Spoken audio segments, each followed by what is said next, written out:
What's going on, guys? Brutuu here, bringing you another build guide video. This one's going to be a little bit different from the last one. We're actually going to be in the game talking about everything. We're going to be in the skill tree explaining some things, talk about the gym setup, talk about the item setup. We're doing things a little bit different this time, so hopefully you guys like the video. If you do like the video, make sure you like the video, subscribe if you're new here.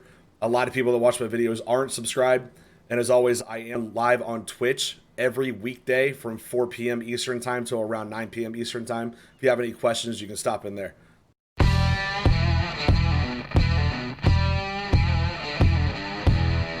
Okay, so Volatile Dead, Detonate Dead. Here's what's awesome about this build, guys. It's an amazing league starter to begin with.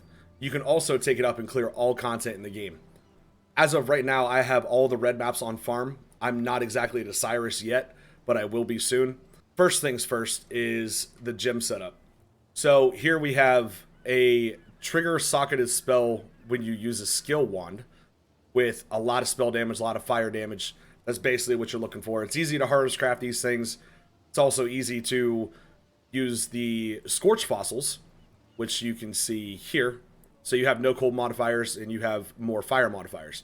So this wand is pretty decent. It's not great. I could have better rules on it, but it works for what I'm doing. The Spirit Shield, what you're looking for is spell damage as the...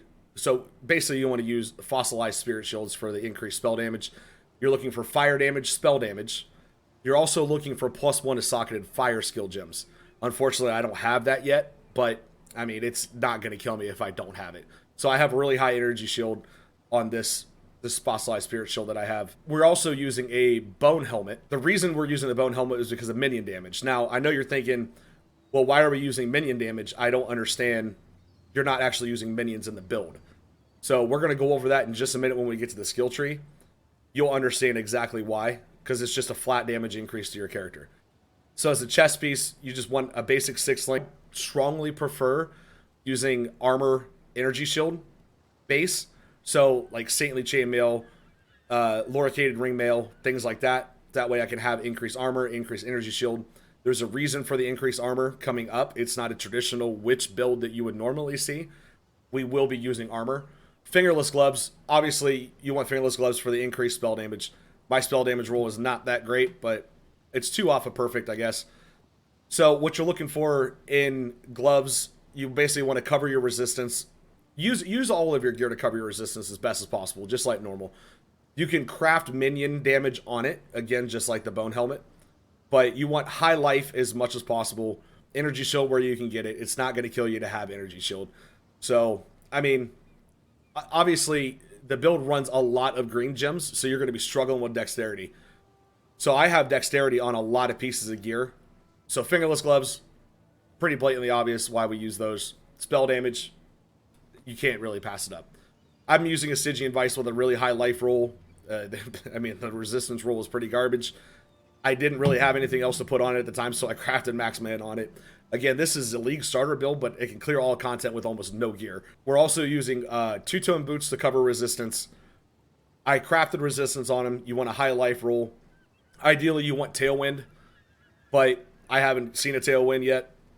We're going to be working on crafting those probably in the next coming week. Hopefully, we can get a decent one. For rings, I'm using 1 unset ring. You will understand that here in a minute because we're kind of struggling for sockets here. So I'm using 1 unset ring to cover resistance for right now. So I have 45 cold resist, 25 lightning resist. And high life roll as best you can. The other ring I'm looking for, this is very specific to the build, curse enemies with flammability on hit. That's what you're looking for on a ring. You can get it on, if I'm not mistaken, it's a Crusader. Yeah, it's a Crusader craft. You can also get it in these places right here. So when you're delving, look for contains fire items. It has a chance to drop a flammability ring. So ultimately, that's the basic gear setup. For a neck, I'm using Undertaker as an anointment. Again, there's a reason for that. We're going to go over that in a minute in the skill tree. You want spell damage, fire damage, cover your dexterity as best as possible. And yeah, I mean, that's the basic gear setup. It's not hard to get these pieces of gear. My flasks are really basic. I'm not using anything perfect. I just have a bleed immunity, I have a gain charges on hit whenever I get hit mana flash, so I have a mana flash throughout an entire map without an issue. Ideally, you'll understand why I use a mana flash for right now. As the gear gets progressed and things keep going, I'm probably going to end up dropping that. I don't have anything really spectacular, but I can still farm T16 like it's nothing. The only thing that I can't do is reflect physical damage, or reflect... the only thing I can't do is reflect elemental damage, because I'm obviously going to kill myself. There's a chance that I'll die in a reflect physical damage because I am using Wave of Conviction, and it does do physical damage, so... I mean, there's a chance that I kill myself that way, but... it's whatever. So, ultimately, here's the gem setup, okay? So remember I said you're using the trigger socketed spells when you use a skill. So I want to be triggering Wave of Conviction and Bone Offering every time that I use a skill. Now it's going to rotate between those skills. So whenever Wave of Conviction hits something, I'm also going to get Combustion to increase the fire damage. I want to increase the fire damage of Wave of Conviction to make sure that I am literally removing their resistances as best as possible. Because if you see at the bottom of the gem, exposure applies negative 25% of elemental resistance, matching the highest damage taken. I want the highest damage taken to be fire. I'm removing their resistances in 2 ways. So, I mean, it just makes sense to run it that way. So I want to be using Bone Offering. Bone Offering grants 34% chance to block attack damage. It also does 34% chance to block spell damage. Now, again, there's a reason for that. We'll be going over that in a minute. Here we're using Flame Dash. We're using Enduring Cry, which is a little unusual, but with the Warcry changes this league, it's not that difficult to figure out that, hey, I want endurance charges. I want to not die. I want to increase all of my resistances as best as possible. It's an easy choice. So this build is a little bit different from other builds that you're going to see because we are using Enduring Cry. So attached to Enduring Cry, we're using Second Wind, Increased Duration, and Flame Dash for mobility. So the cool thing is that Flame Dash also gets the Second Wind support anyway. So our main chess piece here is our only 6-link. We're using Detonate Dead, Volatile Dead. So that way we can double dip in the corpses that we're spawning with Desecrate. So with Desecrate, we're creating corpses and we're blowing them up. So if we have 5 corpses, we're blowing them up with Detonate Dead and Volatile Dead. I'm double dipping into the damage of the 5 corpses. So essentially, I'm getting 5 from Volatile Dead and 5 from Detonate Dead. We're also using Hypothermia for chilled enemies. In this build, we're shocking, chilling, and igniting all enemies. So it's easy to go through the skill tree and find your shock and ignite and chilled enemy things. Attached to this, is Spellslinger. Now, Spellslinger is going to reserve the mana of 2 of these gems inside this chess piece. It's going to reserve Detonate Dead and Volatile Dead. That's why you see the mana pool is extremely low over here, because I'm using Spellslinger over here for Desecrate. So I only have 93 mana available to me, which isn't that bad, because I can get away with it. So, yeah, we're using Hypothermia, Detonate Dead, Spellslinger, Inspiration Support. We want Inspiration Support because supported skills deal more elemental damage per inspiration charge. We can have up to 5 inspiration charges. It also deals increased critical strike. Inspiration also, supported skills have 34% reduced mana cost. So, I don't want to be using any mana as much as I can. So, it just makes sense. And of course, we have Volatile Dead, Spell Cascade. So that's the main 6-link. For another 4-link here, we have Inspiration, again, because we want Inspiration charges as much as possible. We want to make sure they're up all the time. Because if you notice, it says you lose all Inspiration charges after spending a total of 800 mana with the supported skills. Now, I'm gaining Inspiration charges like crazy from just using the Wand attack, which is Frenzy. I want to keep Frenzy at level 1. I want to keep Barrage at level 1. So, supported projectiles that you can use for the bow or a wand. Some people don't understand that for some reason, that it's bow or wand. It doesn't have to be a bow, you can use a wand. So, they deal significantly less damage, but we're not worried about doing damage on these. We leave these at level 1 because I don't want to be using any mana on them whatsoever, right? So the mana cost of this is 10. That's not that bad. Attached to this also is combustion, because we want to ignite enemies. We want to make sure that we have their less resistances. We want to have more fire damage as much as possible. So again, everything scales from combustion.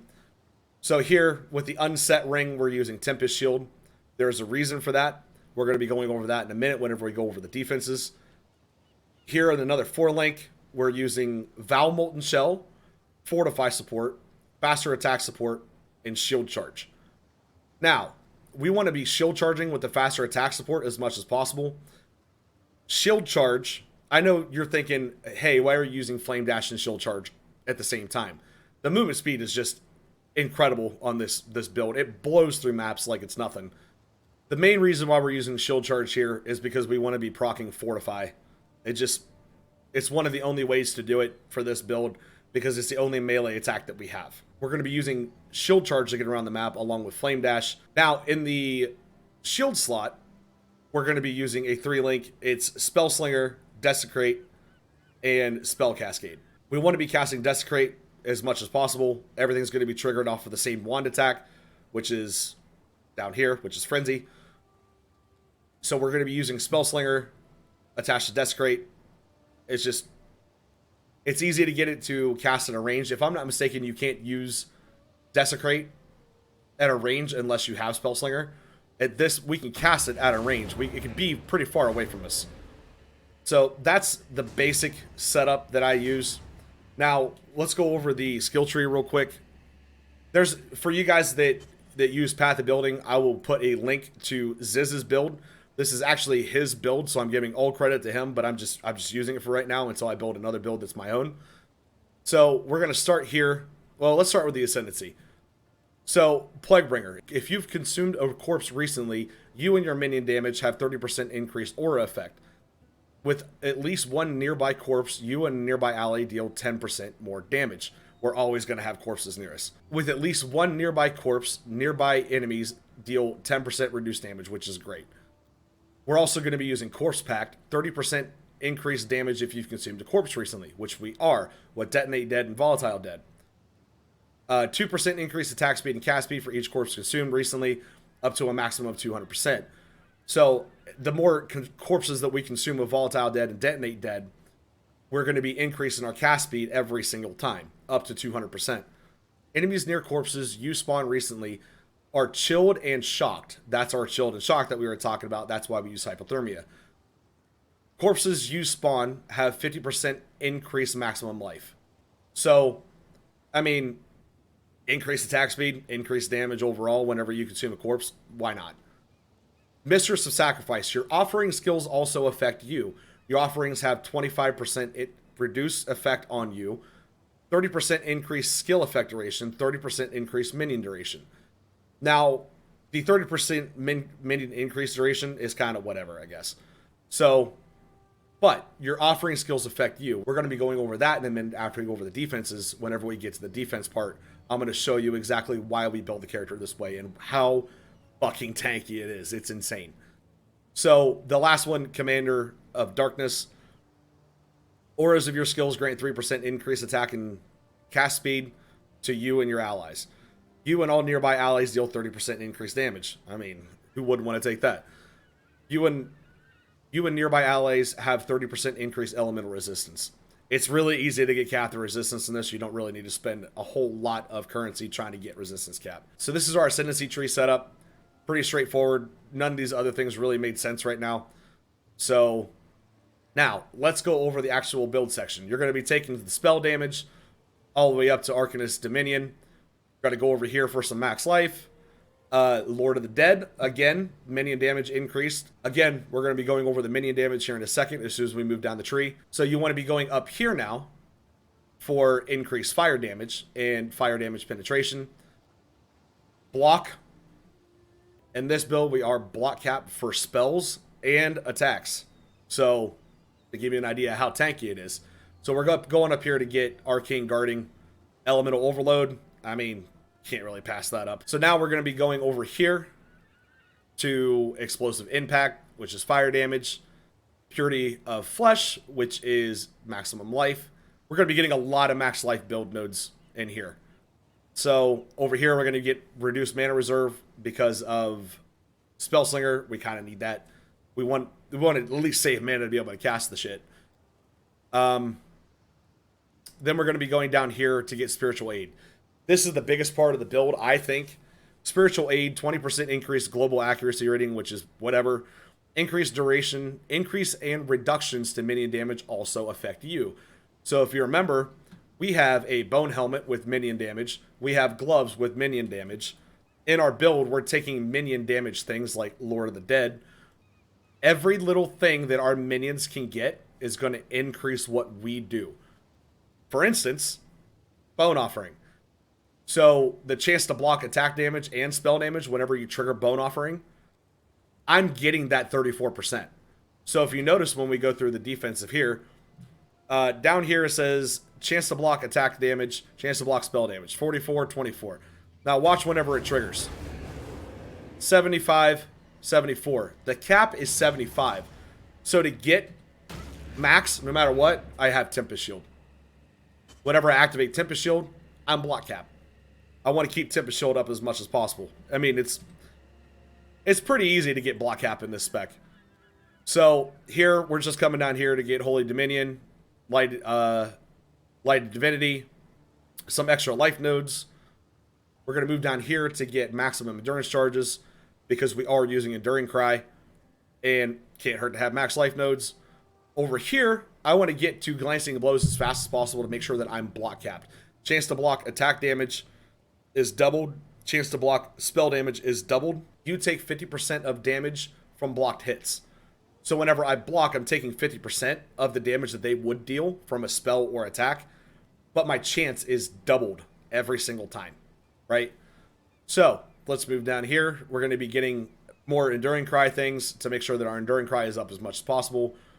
Maximum life nodes, resistance, endurance charges. We have 5 endurance charges total in this build whenever everything's going off. Armor and life just makes sense. Eventually we do want this node right here for a jewel socket, and we do want this node here for a jewel socket and this node. So we're going to rush down here to try to get Call to Arms. Call to Arms makes your Warcry is instant. So no matter what I'm doing, I can be casting, moving.